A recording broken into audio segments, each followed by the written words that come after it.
जुड़वा शहर हुबली धारवाड़ कर्नाटक में काफ़ी अहमियत का हामिल है। इस शहर में हुबली कॉन्स्टिट्यूंसी मुसलमानों की एक बड़ी आबादी मानी जाती है और यहाँ पे इस वक्त इस शहर के ताल्लुक से बात करने के लिए हमारे साथ मौजूद हैं हुबली सिटी के एमएलए प्रसाद अभैया। प्रसाद अभैया जो है अपने आप में जिस तरह से उन्होंने पिछली हुकूमत में काम किया था वो अपने आप में एक बड़ा कारनामा था। स्लम में जिस तरह से रोड्स बनाए गए हैं हुबली में वो अपने आप में एक बहुत बड़ी बात है। इस ताल्लुक से बात करते हैं। लेकिन इस वक्त जो हुबली के हालात हैं उसमें काफ़ी डस्ट है और रोड जो है जो तामीरी काम चल रहा है जिससे लोग जो है बहुत ज़्यादा परेशान भी हैं। बात करते हैं प्रसाद भैया कांग्रेस के एमएलए हैं। सर बताएं आपके दौर में क्या अहम काम हुए थे जिस तरह से ओल्ड हुबली जो कहा जाता है हुबली का जो गढ़ है वहाँ पे किस तरह से आपके दौर में काम रहे हैं। आपकी हुकूमत थी पिछली, इस बार अभी फ़िलहाल भले बीजेपी की हुकूमत है लेकिन इससे पहले आपकी हुकूमत थी। मैं हुबली धारवाड़ ईस्ट कॉन्स्टिट्यूंसी की सेकेंड टर्म मेरा एमएलए सेकेंड टर्म अभी 7.5 ईयर्स कंप्लीट हो गया। पहले 5 साल में बहुत कुछ सिद्धरामैया साहब का सीएम के टर्म में बहुत कुछ काम हुआ। मेरे ख्याल में हुबली के 20-30 ईयर्स में इतना काम कभी भी नहीं हुआ था। उतना काम बहुत ही मैं भी सिद्धरामैया साहब का बहुत एडमिनिस्ट्रेशन भी वैसा ही था, बहुत ही ग्रांट मिलता था। हम लोग बहुत वहाँ पे मेरे सिटी में तो बहुत चेंजेस किए। आपकी कॉन्स्टिट्यूंसी में मैंने देखा था कि आपने जो स्लम एरियाज़ हैं वहाँ पे रोड का काम किया है, वही टैपिंग का काम किया है, जो कंक्रीट रोड होता है वो बड़ी तादाद में आपने उसका जो है रोडों को बिछाया है। तो वो कितना काम है और कहाँ कहाँ इस तरह का काम हुआ है? खाली रोड ड्रेन उतना ही, इंफ्रास्ट्रक्चर उतना ही नहीं, बहुत कुछ किया हूँ।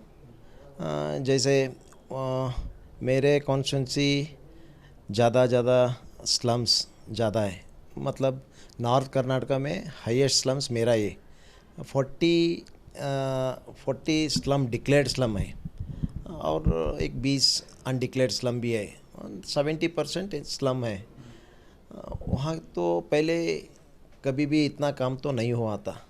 मैं आने के बाद मैं सोचा बहुत ही गरीब लोग ज़्यादा है यहाँ पे, इसके वास्ते मैं सोचा पहले उनको क्वालिटी एजुकेशन देना, एजुकेशन सिस्टम थोड़ा चेंज होना, बाद में उनको हेल्थ सेक्टर वाइज हेल्थ का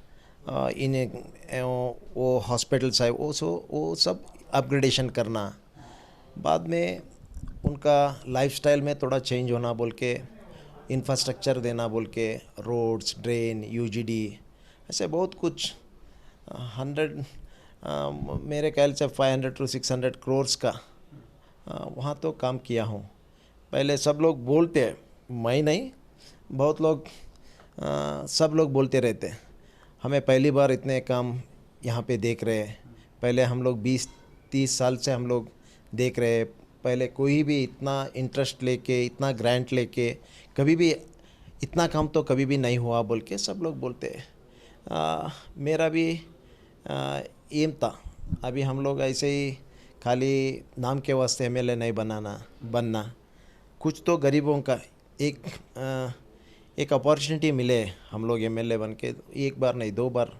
इसके वास्ते मैं सेकेंड टाइम भी इजीली, पहली बार 14,000 से मैं 13,000 ऑड में 13,800 में इलेक्ट हुआ, सेकेंड टाइम मेरा 21,500 में इलेक्ट हुआ। कारण है मैं बहुत कुछ काम किया गरीबों के साथ, बहुत ही उनका जो कुछ भी स्टेट गवर्नमेंट का सेंट्रल गवर्नमेंट का स्कीम था उनके घर के तक पहुंचाने का बहुत ही हार्ड वर्क किया हूँ। सर आपके दौर में जो है काफ़ी अच्छा काम भी हुआ है, इसी वजह से आप दोबारा जब कॉन्टेस्ट किए तो ज़्यादा लीड में जीत गए। लेकिन इस वक्त जो बीजेपी की गवर्नमेंट है उसमें किस तरह का काम हो रहा है? अभी जब ग्राउंड पे हम देखेंगे तो पूरे हुबली में डस्ट है, हुबली धारवाड़ में रोड का जो काम है वो पूरी तरह से मुतासिर हुआ है, लोग परेशान हैं। नहीं वो भी क्योंकि अभी स्मार्ट सिटी का वर्क चल रहा है।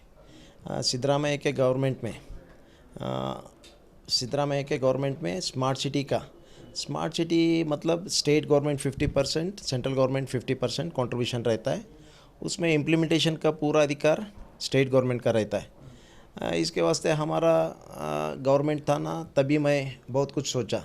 वहाँ का मार्केट बहुत दिनों से पुराना मार्केट था, ओल्ड डुबली मार्केट समझ लो। ओल्ड डुबली मार्केट है, जनता बाज़ार मार्केट है, दुर्गुत बैल मार्केट है, फ़िश मार्केट है।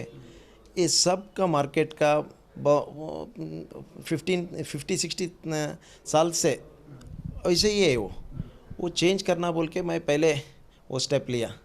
अभी हमारे गवर्नमेंट में वो सब टेंडर भी हो गया, अभी काम भी चल रहा है।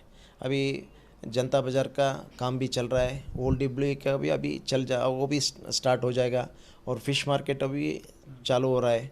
अभी फिश मार्केट कहाँ पे क्या हो रहा है? वहाँ 5 करोड़ का वो टोटली हाईटेक एक मार्केट बन रहा है, फ़िश मार्केट वो का। आपके गवर्नमेंट में ही हुआ है? मेरा ही गवर्नमेंट में, वो स्मार्ट सिटी में लिया था, मैं ही लिया था वो सब। वो फ़िश मार्केट, जनता बाज़ार मार्केट, ओल्ड डुबली मार्केट, और 90 करोड़ का Gandhi market, very popular, Hubli का दुर्गुत बैल बोलते। वो मार्केट अपग्रेडेशन के लिए, वो टोटल नया मार्केट, वेरी हाईटेक मार्केट बनाने के लिए मैं सोचा था। लेकिन वो तो काम लिए थे, लेकिन हमारा गवर्नमेंट तो सेकेंड हम चला गया। अभी प्रॉब्लम हो गया, वो उनके गवर्नमेंट आने के बाद वो 90 करोड़ विड्रा कर दिया वो लोग। अभी वो एक मार्केट मेरा प्रॉब्लम हो गया। लेकिन 150 करोड़ का पूरा मार्केट का रोड ड्रेन सब कुछ चेंज हो रहा है। वो भी अभी काम चला है, लेकिन ये गवर्नमेंट में चल रहा है, थोड़ा स्लो चल रहा है वो स्मार्ट सिटी का, इसके वास्ते थोड़ा प्रॉब्लम है। लेकिन मेरे ख्याल से 1-2 साल में टोटल थोड़ा हुबली का चेहरा थोड़ा चेंज हो जाएगा। लेकिन प्रॉब्लम ही क्या है, अभी बहुत कुछ करना चाहते हैं हम लोग। अभी 1.5 साल से एक पैसा भी नहीं है गवर्नमेंट से, एक पीडब्ल्यूडी का ग्रांट नहीं है, इरिगेशन का ग्रांट नहीं है, कुछ भी नहीं है, कुछ पैसा ही नहीं है। उसको किसी को भी पूछे तो भी, किसी भी मिनिस्टर को से बात किए तो नहीं कोविड है इसके वास्ते नहीं, ये सब वही रीज़न बोल रहा है। लेकिन एक ग्रांट तो पूरा ज़ीरो है, गवर्नमेंट में पैसा ही नहीं है, बैंक करप्ट है। वो लोग ऐसे प्रॉब्लम बोल रहे हो, मिनिस्ट्री बोल रहे खुद, हम लोग बैंक करप्ट है, पैसे नहीं है, गवर्नमेंट कहाँ से लाना बोल के ऐसे बात कर रहे हैं। अभी डेवलपमेंट तो पूरा ज़ीरो हो गए अभी हम लोग। लेकिन काम चल रहा है। लेकिन सिद्धरामैया के गवर्नमेंट में कुछ हम लोग ग्रांट लिए थे ना, अभी वो वही काम चल रहा है। बाद में हमारा कोएलिशन गवर्नमेंट में कुछ पैसे लिए थे, वो भी वो उनके गवर्नमेंट आने के बाद वो भी वो थोड़ा कट कर दिया, विड्रा कर दिया कुछ अमाउंट। अभी वो ही थोड़ा ग्रांट का काम चल रहा है। ये गवर्नमेंट के पास तो अभी कुछ नहीं। पीडब्ल्यूडी के हर साल में पीडब्ल्यूडी में अपेंडिक्स सी में 30-40 करोड़ हम लोग पैसे लेते थे, एक पैसा भी नहीं है। जब पैसा ही नहीं है तो काम कैसे? कुमार स्वामी गवर्नमेंट में लिए थे ना, वही पैसे अभी दे रहे वो लोग सैंक्शन। एक बार टेंडर होके अभी दूसरा टाइम वो टेंडर कैंसिल करके नेक्स्ट टाइम टेंडर हो गया, अभी काम चल रहा है। ऐसे हाल में बहुत मुश्किल है गवर्नमेंट तो। लेकिन क्या आप असेंबली में इस सवाल को उठा रहे हैं? क्या आप कोशिश कर रहे हैं कि जो कम से कम हुबली धारवाड़ का जो रुका हुआ काम है वो पूरा हो सके? हमारा लीडर्स भी राइज कर रहे हैं, हम भी बोल रहे हैं, लेकिन क्या बोलते वो कोविड का है, रेवेन्यू नहीं है, पैसे नहीं है, खाली वो कोविड के एक बहाना बन के वो लोग हाथ उठा रहे हैं, पैसा ही अच्छा, नहीं दूसरा बोल के। सवाल ये है कि हुबली धारवाड़ जो कॉरपोरेशन है उसके केसेस थे, अभी उसका इलेक्शन कब होने वाला है, और नई जो कॉन्स्टिट्यूंसी बन रही है वो कितने बन रही है? नहीं, हम वो एक्चुअली फाइनल हो गया था हमारे गवर्नमेंट में। 82 कॉन्स्टिट्यूंसी का वार्ड का इलेक्शन होने का पूरा हो गया था। लेकिन अभी वो गवर्नमेंट आने के बाद वो डिलिमिटेशन चेंज कर रहा है, रिजर्वेशन चेंज कर रहा है, कोर्ट्स के ये ओके वो चेंजेस कर रहा है अभी। मेरे ख्याल से अभी मैं सुना हूँ, पता नहीं, 79 वार्ड्स बोल के बोल रहा है, 82 बोल रहा है। वो डिलिमिटेशन करना, बाद में रिजर्वेशन चेंज करना, वो अभी टाइम लगता है। मेरे ख्याल से अभी टाइम तो जुलाई तक है।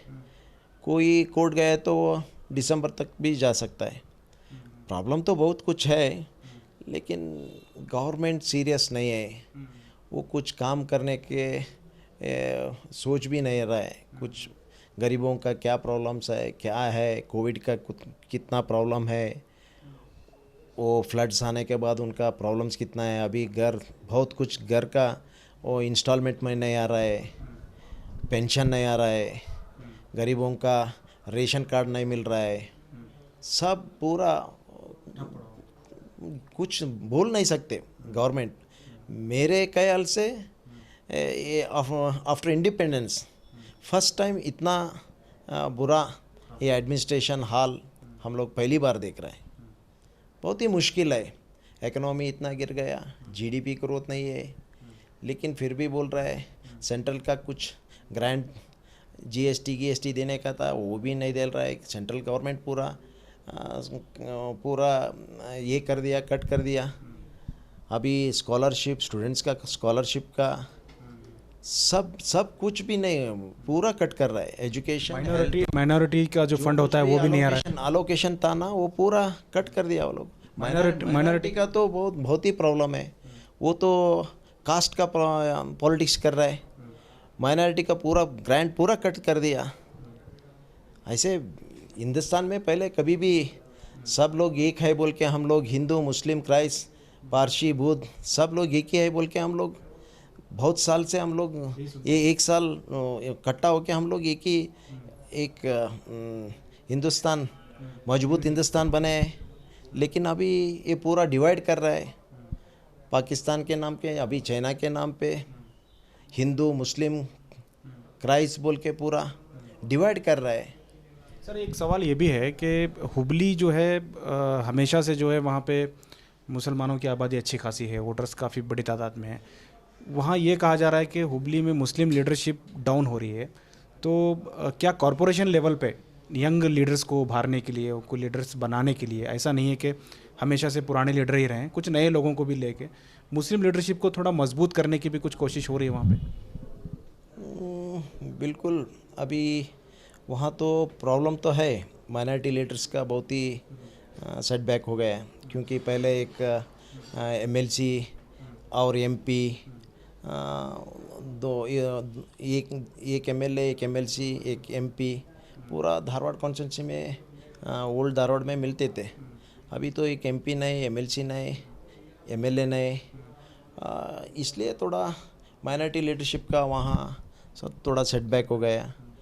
अभी हम लोग सोच रहे हैं, क्योंकि ये मेजर वोटर्स भी हैं यहाँ पे, लीडरशिप भी होना ज़रूरी है, उनका लीडरशिप डेवलप भी होना। इसके वास्ते हम लोग भी हमारे हाई कमांड को भी हम रेकमेंड कर रहे हैं, आप एमएलसी ये करना, नॉमिनेट करना, एमपी नॉमिनेट करना। हर बार भी हम लोग आवाज़ उठा रहे, नहीं आप नॉमिनेट करना, यहाँ स्ट्रेंथन करना, माइनॉरिटीज़ मेजर वोटर्स है, उनको लीडरशिप की बहुत ही प्रॉब्लम है। खास करके कॉरपोरेशन लेवल पर लीडर्स को बनाने की ज़रूरत है। वो भी है। अभी देखो हम तो कांग्रेस में तो ज़्यादा से ज़्यादा माइनॉरिटी टिकट्स देते, लेकिन वो भी इन्वॉल्वमेंट होना है ना, ऐसे ही लीडरशिप डेवलप नहीं होते। रिजर्वेशन को लेकर थोड़े लोगों की नाराज़गी ये है, मैंने पिछले दिनों एक रायचूर के एक लीडर हैं उनसे बात की थी, तो उनका कहना यह है कि जहाँ पे मुसलमानों की तादाद ज़्यादा है, ऐसे वार्ड्स को भी जो है रिज़र्व कर दिया जाता है, जबकि सचार कमेटी रिकमेंडेशन और कोर्ट का भी जो है यही कहना है कि जहाँ मुसलमानों की ज़्यादा आबादी है वहाँ रिजर्वेशन नहीं होनी चाहिए कॉर्पोरेशन लेवल। अभी वो बीजेपी वाले हैं ना, वो लोग उनका एम ही ऐसा है, उनका कहाँ भी लीडरशिप नहीं मिलना, वो पॉलिटिकली डेथ करना, उनका टोटली उनका नेग्लिजेंसी करना, वो उनका एम है। कांग्रेस है तो वो नहीं चलता, मेजर उनको इम्पोर्टेंस देते, पावर देते, उनको सोशल क्या उनको जस्टिस देना, वो सब कांग्रेस में मिलता है। आजकल एमआईएम का भी काफ़ी जोर दिख रहा है, क्या लग रहा है आपको आने वाले इंतखाबात में, चाहे वो कॉर्पोरेशन? एमआईएम तो बीजेपी का बी टीम है, ये एजुकेटेड लोग सबको समझ में आ गया। अभी जो जहाँ वो स्टेट्स में इलेक्शन हुआ ना, हर जगह पे भी कांग्रेस सेटबैक हो गया है, कुछ बीजेपी को प्लस हो गया है बिहार में। ये सब कारण है एमआईएम का, वो ही फाइनेंस कर रहा है, वही फंडिंग कर रहा है। देखो अभी एक मैं कहना चाहता हूँ, अभी देखो इतना कुछ एमआईएम का लीडर जो कुछ भी बात किए तो कुछ भी किए तो भी वो बीजेपी के अगेंस्ट कुछ भी बात किए तो भी उनको एक केस भी नहीं होता। ये साफ है ना, उनका ही सपोर्टेड है बोल के। ये सब लोग समझना है, नहीं तो ये ऐसे कोमुवादी लोग ऐसे ये समाज में बहुत दुष्परिणाम होगा, बहुत ही प्रॉब्लम हो जाएगा। ये लोगों को हटाना, ये कोमुवादी लोग हैं ना, पूरा देश को डिवाइड कर रहा है, हम लोग समझना है इन्हें। एक सवाल ये भी है कि जो दलित और मुसलमानों की जो यूनिटी होनी चाहिए, आजकल दलित वोट बैंक भी जो है वो बीजेपी की तरफ जा रही है, इसकी क्या वजह है? अभी यंगस्टर आ रहा है ना, अभी जो पॉलिटिकल में नए नए वोटर्स आ रहा है ना, उनको हिस्ट्री का पता नहीं है। अभी हम लोग ये खाली देशभक्त है, हम लोग देशभक्त है, हमें देश का स्वातंत्र दिलाया, ऐसे उनको आई वॉश करके पूरा उनका माइंड डाइवर्ट कर रहा है। ये लोग नहीं समझ रहे हैं। पहले बिफोर इंडिपेंडेंस का इंडिया का हालत कैसी थी, वो कैसे डेवलप हो गया। अभी वर्ल्ड में इंडिया भी एक पावरफुल कंट्री है, मतलब अभी 7 साल में नहीं हुआ ना ये सब। 40-50 ईयर्स का ये कांग्रेस का कंट्रीब्यूशन है। लेकिन कांग्रेस का कंट्रीब्यूशन क्या है, अभी एक हम लोग कैसे डेवलप हुआ, ये सब पूरा पीछे का हिस्ट्री तो नए वोटर्स तो नहीं देखते, वो उनको तो माइंड वॉश कर रहा है। अच्छा, धारवाड़ ज़िले की अगर बात करें तो 7 कॉन्स्टिट्यूंसी आती है धारवाड़ में, उसमें शायद कांग्रेस के सिर्फ आप और लाड शिवल्ली दो ही कामयाब हुए थे। तो आने वाले दिनों में कैसे देख रहे हैं आप? हम लोग कम से कम 5 सीट्स तो लेना है, 6 to 6 5 सीट्स तो लेना है। लेकिन यहाँ तो कुछ सब ये वोटर्स है ना, ये कास्ट के, ये अभी देखो हिंदू मुस्लिम बोल के ये थोड़ा पोलराइज कर रहा है। ये थोड़ा अवेयरनेस करना कांग्रेस का अभी तो सबको थोड़ा तो ये हो रहा है। ये बीजेपी गवर्नमेंट आने के बाद क्या हालत हुआ, हमारा इकोनॉमी कैसे गिर गया, हमारा जीडीपी कैसे प्रॉब्लम में आ गया, हम लोग जॉब अपॉर्चुनिटी कैसे हम लोग, ये पैगाम लोगों तक पहुंचाना भी ज़रूरी है। जरूर वो तो करना पड़ता है। अभी कोशिश कर रहा है, कांग्रेस भी कोशिश कर रहा है। हम लोग सब जगह पे वो सोशल मीडिया भी एक्टिव करके सबको वो अवेयरनेस, पहले अभी क्या था, पहले अभी का सिचुएशन हाल क्या है, बिफोर ये बीजेपी का सरकार के बिफोर कैसे था, ये कंपैरिजन हम लोग सोशल मीडिया में सब जगह अवेयरनेस करना है, लोगों को मालूम पड़ना है।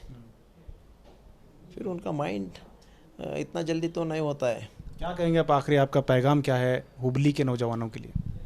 नहीं, वही बोल रहा हूँ, आप अभी कितने जॉब लॉस हो गए, अभी इकनॉमी का प्रॉब्लम कितने हो गए, अभी हमारे हालत तो बहुत ही क्रिटिकल, सब प्राइवेटाइजेशन हो रहा है।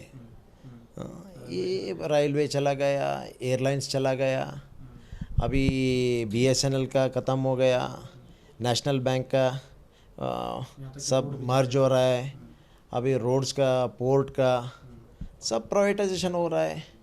अभी फार्मर्स भी परेशान, फार्मर्स परेशान है, फार्मर्स का अगेंस्ट लॉ इम्प्लीमेंट कर रहा है। सर, फार्मर से याद आया कि फार्मर से काउ स्लॉटर बिल जो कर्नाटक में ऑर्डिनेंस लाए हैं, फार्मर्स को भी काफ़ी धक्का पहुंचा है इससे।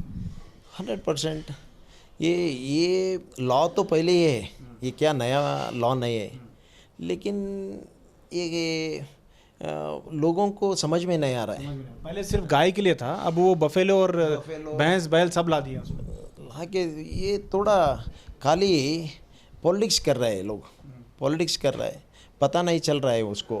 एक्सपोर्ट में तो कमी नहीं है, एक्सपोर्ट तो ज़्यादा ही कर रहा है। हम लोग वही चैलेंज कर रहे हैं, आप बैन कर रहे हैं ना, कोई बात नहीं, एक्सपोर्ट बैन करो पहले। वो जो लोग एक्सपोर्ट कर रहे हैं ना, यही RSS वाले, BJP वाले हैं इसमें, उनका क्रोर्स टुगेदर बिजनेस है उनका। पहले उनका गट्स रहे तो पहले वो करने को बोलो उसको। बाद में वो बिल लाने दो, पहले वो बैन करने को बोलो उसको। उसको होता नहीं वो, तो आप असेंबली में भी खेलते हैं डबल गेम, वो लोगों के समझ में नहीं आ रहा है। ये लॉ जो बनाए हैं वो तो 6 महीने के लिए है, अगर वो हाउस में पास नहीं होगा तो वैसे भी रिजेक्ट भी हो जाएगा। ये तो अपर हाउस में तो पास नहीं होगा, लेकिन वो लोग सुग्रीवाज्ञा में वो ये कर दिया ना, ऑर्डिनेंस कर रहे हैं ना 6 महीने, लेकिन तब तक तो ये लॉ इम्प्लीमेंट करते हैं ना वो लोग। वो सब किसान प्रोटेस्ट कर रहे हैं, प्रोटेस्ट कर रहा है, कन्याकुमारी टू कश्मीर तक पूरा सब जगह पे प्रोटेस्ट ही हो रहा है, हर इश्यू पे प्रोटेस्ट हो रहा है, लेकिन वो लोग सुनते नहीं। उनको जो होना जो करना वही कर रहा है। बहुत बहुत शुक्रिया। ये थे प्रसाद भैया, हुबली सिटी के एमएलए। इनका ख़ास कारनामा यह है कि इन्होंने पहली बार जब एमएलए बने तो इन्होंने इतना ग्रांट लाया और पूरे शहर के जितने भी स्लम है वहाँ पे इन्होंने रोड का काम किया, जिससे वहाँ के लोगों को काफ़ी राहत पहुँची और इसी वजह से इन्हें दोबारा बड़ी लीड में जो है कामयाबी मिली। अब चूँकि कोalition गवर्नमेंट ने भी इन्होंने कई बड़े प्रोजेक्ट लाए थे, लेकिन इस गवर्नमेंट में पैंडेमिक की वजह से फ़ंड की किल्लत हुई, इस वजह से बहुत सारे प्रोजेक्ट इनके रुके हुए हैं। लेकिन प्रसाद भैया का ये भी कहना है कि वो अवाम के साथ रास्त ताल्लुक़ रखते हैं, अगर कोई भी मसला है तो वो सीधे उनके वोटर से सीधे बात करते हैं और उस मसले को हल करने की कोशिश करते हैं। कैमरा पर्सन समीर के साथ शाहिद काजी, बेंगलुरु।